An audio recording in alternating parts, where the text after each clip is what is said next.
이번에는 섹터 컨디션, 리오프닝과 관련된 얘기 해보겠습니다. 정책 정상화에 이은 생활 정상화에 정책이 정상화된다라는 거는 어떻게 보면 생활도 정상화된다라는 기대를 가질 수 있는 수준이긴 한데, 그리고 정말 바라기도 하고 와야 되는 미래이기도 합니다. 전일 미 증시에서도 급락세가 보이는 과정에서도 항공주 등 리오프닝 관련주들은 좀 선전을 했었는데, 국내 증시에서는 또 어떻게 해석할지 이분 모시고 자세한 얘기 나눠보도록 하겠습니다. 김덕호 주식회사 플래처 대표 나왔습니다. 안녕하세요. 네, 안녕하세요. 네. 일단 오늘 시장 분위기가 그렇게 좋지는 않아서 이 차후에 우리가 그래도 계속 기대해 볼 만한 내용들을 갖고 얘기를 하다 보니까 네. 리오프닝만한 게 없는 것 같습니다. 그래서 리오프닝에 대한 얘기를 좀 해볼 텐데 그래도 지금 오미크론 변수가 우리나라가 이제 우세종이죠. 우세종으로 그렇죠. 오미크론이 거의 60% 넘어가는 것 같더라고요. 리오프닝 현재 관련주들이 어떤 상황인지부터 짚어볼게요. 네, 그렇습니다. 일단 리오프닝이라고 하면은 이제 말 그대로 경기 재개주다 이렇게 이제 말씀들을 많이 드리고 있는데, 사실 이제 이 생활 정상화에 대한 부분들이 이제 굉장히 큰 관건입니다. 네. 우리가 이제 일반적으로 이제 리오프닝이라고 얘기를 하면은 이제 그 전에 우리가 셧다운을 먼저 전제를 놓고 한 상황이다 보니까 기준점이 대부분 이제 2020년도를 기준으로 잡혀 있습니다. 그러다 네. 보니 코로나 상태가 터졌을 때 최초의 팬데믹이 선언되고 나서 이후에 어떤 그 실업률 여파라든가 아니면은 고용 지표라든가 이런 부분들이 굉장히 많이 영향을 미쳤었고, 이 고용률 자체가 이제 굉장히 많이 낮아지다 보니까 사실 그만큼 소비력이 또 떨어지게 됩니다. 이 부분들이 어떻게 보면은 개인 소비 물가 지수라고 하는 흔히 말하는 어떤 PC 지수라든가 아니면은 소비 물가 지수를 대표하는 CPI 지수라든가 이런 부분들을 많이 자극을 했었는데, 이제 앞으로 봤을 때 이제 경기가 어느 정도 정상화될 것이냐, 이 부분들이 이제 가장 큰 관건이라는 것이겠죠. 예. 물론 이제 어제 미국장이 이제 굉장히 좀 안 좋은 흐름들을 보이긴 했습니다만은, 최근에 1월에 들어서면서 이제 긍정적으로 판단할 수 있는 부분들은 이제 미국의 실업률이 이제 3.9% 이하로 이제 지금 돌파를 했다라는 부분이죠. 이제 완전 고용 상태에 이제 적응을 했다라는 부분들이 있기 때문에 결국 이제 경기 자체는 정상화로 돌아갈 것이다라는 부분들이 이제 굉장히 많은 얘기들이 나오고 있습니다. 다만 이제 조심스러운 부분들은 앞서서 이제 말씀하셨던 것처럼 오미크론 영향 부분들인데, 지금 3.9% 정도의 그 실업률을 달성했다라고 하는 것이 이제 두 가지 의미가 있습니다. 하나는 이제 절대적 수치 자체로 봤을 때 현재 이제 어느 정도 비농업 인구에 대한 어떤 고용률이 많이 올라왔다라는 부분들은 긍정적으로 볼 수 있겠지만은, 또 이번 코로나 사태로 인해서 자발적으로 또 이제 퇴사를 한 어떤 안티워크 쪽도 마찬가지로 늘어났기 때문에 여전히 경제 지표 상태는 굉장히 긍정적이지만은 실질적인 경기가 완전히 회복됐다라고 보기도 어려울 수도 있다라는 점이죠. 네. 그래서 이 두 가지 양면을 조금 잘 저울질을 하셔야 되다 보니까 아무래도 지금 리오프닝 주도 선뜻 들어갔다가 또 한번 오미크론 영향으로 커지는 거 아니냐, 혹은 어떤 물류라든가 아니면 인플레이션에 의한 어떤 그 촉발제가 됐던 것이 금리 타격으로 영향을 받지 않을 것이냐, 이런 얘기들이 늘 반복됐다라는 겁니다. 그래서 이제 현재 이제 리오프닝주 관련해서 좀 말씀드리기 전에 국내주보다는 아무래도 좀 미국의 현지를 좀 먼저 한번 살펴보시고 말씀을 좀 드리도록 하겠습니다. 네.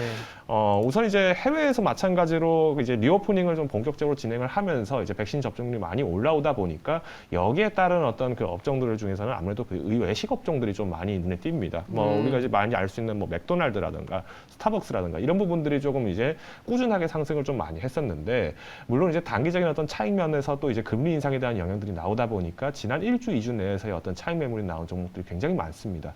그럼에도 불구하고 지난 600일봉 기준으로 살펴보시면은 꾸준하게 회복되고 있는 전제 조건은 첫 번째가 매출인데, 2020년도 당시에 이제 외식 업종들 같은 경우에는 배달 업종으로 이제 많이 변모를 하기 시작하면서 배달 쪽 매출이 많이 늘었습니다. 반면에 어떤 오프라인 매장에 대한 부분들의 타격이 굉장히 커지다 보니까 이에 대한 기대감들이 견인이 되면서 자연스럽게 주가가 좀 많이 올랐다라고 좀 말씀드릴 수 있을 것 같고요.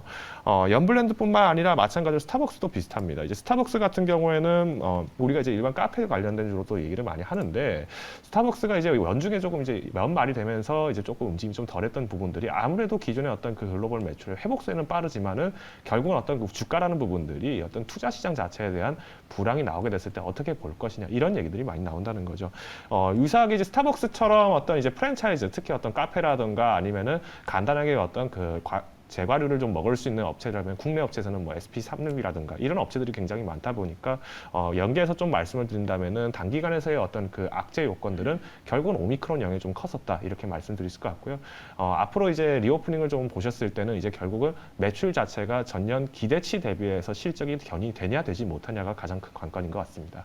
알겠습니다. 뭐 기본적으로 우리가 이제 정상화로 가는 시그널들을 이제 매출로도 잡아주신 것 같고, 그렇다면 시간상 빠르게 좀 진행을 해보면, 우리가 리오프닝 관련주라고 하면은 여러 가지 뭐 항공, 여행 뭐 이런 얘기들도 하고, 뭐 경우에 따라서는 병원에 가는 것도 리오프닝이다라는 네. 얘기까지 하는데, 보시기에 지금 리오프닝과 관련했을 때는 이런 업종도 아니면 이런 테마도 리오프닝이다 이렇게 얘기할 수 있는 그런 유망주를 선점하기 위한 카테고리 정리를 좀 먼저 해봐야 될 것 같아요. 네, 우선 이제 리오프닝 자체에 대해서 제가 아까 살짝 힌트를 드렸는데요. 네. 우선 이제 경기 정상화로 볼 거냐, 아니면 네. 경제의 정상화를 볼 거냐, 이 두 가지를 같이 보셔야 됩니다. 그래서 음. 우리가 글로벌 경기가 많이 회복됐다, 글로벌 경제가 많이 회복됐다, 이 두 가지를 많이 혼동해서 사용하는 경우가 많은데, 우선 경제라고 하는 것은 말 그대로 어떤 그 지표상에서 나타나는 부분들이 굉장히 많습니다. 대표적인 부분들이 어떤 실업률 회복이라든가 이런 부분들이 많이 나오는데, 네. 실제 경기 자체는 불온하다라는 부분들이 굉장히 많죠. 즉 어떤 의미냐, GDP 성장률이 높아졌다, 아 경제가 상승했습니다, 경제 회복했습니다라고 얘기를 하지만 사실 어떤 중산층의 실질적인 어떤 실업률의 실업 건수가 해소가 되지 않았다는 부분들은 경기가 악화되었다라는 부분을 말씀드릴 수 있는 거죠. 그래서 이제 우리가 리오프닝 해석하실 때 마찬가지로 아 지금의 어떤 리오프닝을 지게 하면은 항공주가 많이 갈 것이다, 물류가 많이 갈 것이다, 이 부분들은 어떤 전체적인 어떤 경제 부분에서 많이 좀 해석이 된 거라고 보실 수 있고요. 오히려 이제 경기 쪽이 좀 회복된다라고 볼 때는 어떤 부분을 보셔야 되냐면은 서비스업 PMI 지수를 좀 보셔야 됩니다. 우리가 이제 어젠가요, 이제 PPI 지수가 이제 발표가 됐었죠.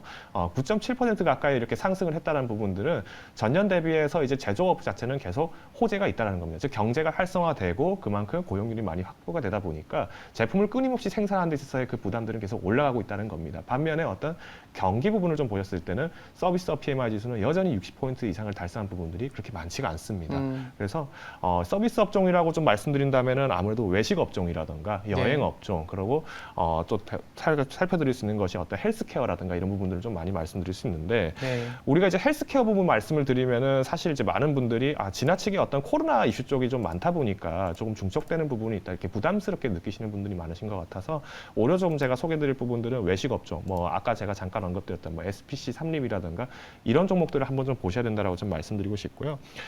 두 번째로 이제 경기가 회복되면서 이제 고용률이 마찬가지로 회복이 되기 시작합니다. 이렇게 되면은 우리가 가장 먼저 볼 수 있는 부분들이 이제 온택트에서 다시 오프라인 시장으로 다시 돌아가고 있다, 컨택트 시장으로 돌아간다는 부분들을 좀 강조드릴 수 있기 때문에 우선은 첫 번째로는 우리가 대면 영업을 많이 하는 업체들이라든가 이런 업종들도 마찬가지로 중요합니다만은 우선은 서비스 업종이 회복됨에 따라서 자연스럽게 물류 유통업체들이 자연스럽게 올라갈 수밖에 없습니다.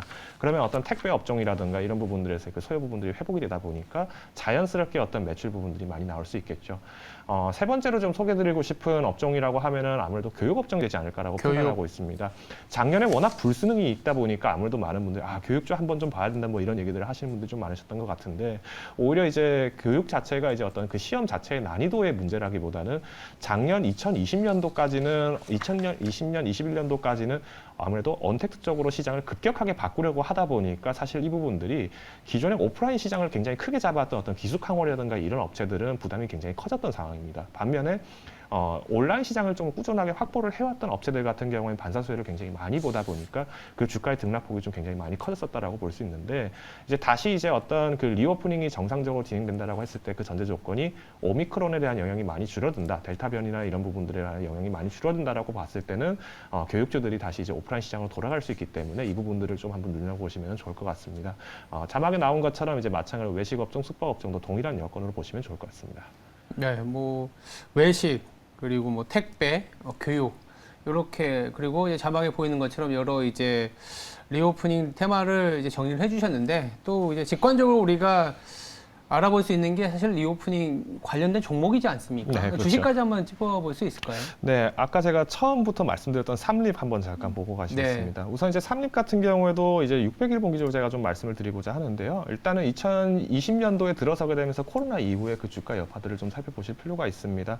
사실 이제 삼립 같은 경우에 뭐 파리바게트라든가 아니면은 우리가 쉑쉑버거라든가 이런 식으로 어떤 외식 업종들 중에서 조금 브랜드가 좀 있는 업체들이 좀 많이 있다 보니 결국은 이제 매장 시장 자체의 그 점유에서의 매출 부분들이 많이 좀 축소가 된 영향은 있습니다. 그러다 보니까 주가가 사실 코로나 이전의 주가를 여전히 회복을 하지는 못한 상황이다라고 좀 보실 수 있을 것 같고요.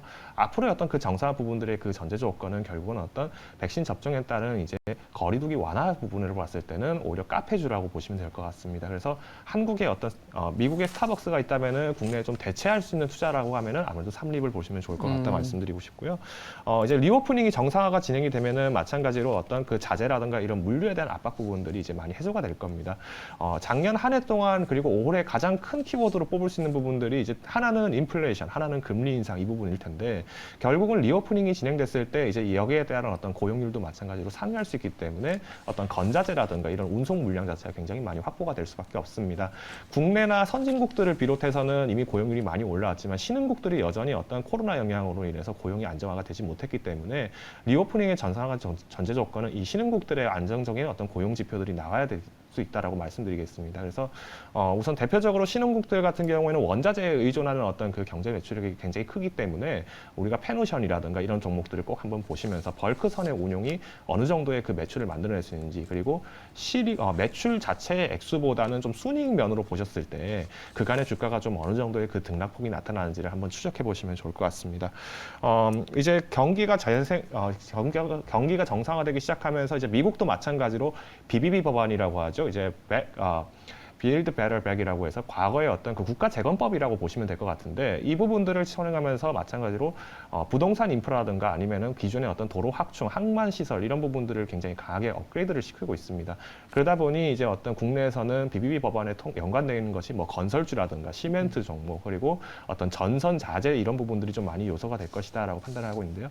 저 또한 마찬가지로 이제 국내에서도 지금 어떤 그 주택 관련된 부분들에서 재건축 법안을 뭐 통과하겠다 이런 부분들이 대선 주자들이 많이 언급하다 보니까 시멘트 주가들이나 이런 부분들이 좀 많이 올라간 것 같아서 좀 차선책으로 좀 제시드린다면 LS 같은 종목들 우리가 전선주라고 하죠. 친환경 친환경 업체라든가 이런 부분들에서 그 흐름들이 지금 월가에서도 마찬가지로 굉장히 큰 주목을 하고 있다고 하니 이런 종목들도 함께 보시면 좋은 움직임들을 잡을 수 있을 것 같습니다. 네. 외식과 관련해서 미국의 스타벅스가 있다면 우리나라에는 이제 SPC 삼립 좀 보자라는 거였고 신흥국 쪽에 뭐 경기 회복이 진행이 돼야 되기 때문에 리오프닝은 뭐 페노션도 같이 봐야 되고 마지막으로 이제 미국의 인프라와 관련된 이제 LS 전선 LS와 관련된 아이디어를 주셨는데요. 마지막으로 이제 짧게 리오프닝 관련된 부분들은 계속 기대를 갖고 왔었지만 변동성이 심했거든요. 네, 그렇죠. 어떻게 매매를 갖고 가야 될지까지만 간단히 말씀해 주세요. 우리가 2021년도가 됐을 때 반도체에 대한 슈퍼 사이클이 돌아올 것이다 이런 부분들이 많이 나왔습니다만은 이제 연초에는 그만큼 어떤 그 주가의 매력도 높았습니다. 예. 실제로 실적도 역대 최대가 나왔지만은 올해 연말이 갈수록 그만큼 기업들에 대한 주가들이 많이 하회했었죠. 이 부분들은 결국 어떤 투자 심리에 대한 그 악재 요소들이 반영됐다라고 볼 수 있는데 지금 가장 큰 문제는 이제 오늘 이제 기준금리를 마찬가지로 0.25 포인트를 또 이렇게 상승을 하다 보니까 예. 이 부분들이 조금 단기적으로는 주식시장이 좀 악재로 나올 수 있습니다. 하지만 우리가 조금 더 경기 자체는 굉장히 회복을 빠르게 하고 있다는 점을 좀 잘 보셔야 되고요. 브레이너드 연준 부의장도 마찬가지로 지금 인플레이션 쪽을 관리를 굉장히 중요시하고 있다라는 발언을 하게 되다 보니까 미국 3대 지수도 마찬가지로 하회를 했습니다. 결국 어떤 그 심리 자체가 지금 다소 위축이 되는 부분들이 있기 때문에 테이퍼링을 마친 직후에 바로 금리 인상을 할지 안 할지에 대한 여부들이 아마 FOMC에서 조금 자세한 윤곽들이 나올 수 있지 않을까 판단하고 있습니다. 그래서 이 부분들을 추적하시면서 어떤 현금 보유와 포트폴리오에 대한 비중을 좀 조율하시면 좋을 것 같습니다. 알겠습니다. 뭐 지금 당장은 리오프닝에 대한 기대가 그렇게 크진 않지만 그래도 우리가 뭐 치료제도 있고 워낙 이제 조금씩은 적응해 나가는 과정이다 보니까 오고야 많은 미래가 되지 않을까라는 생각에서 리오프닝 관련해서 정리해봤습니다. 지금까지 김덕호 주식회사 플래처 대표였습니다. 감사합니다.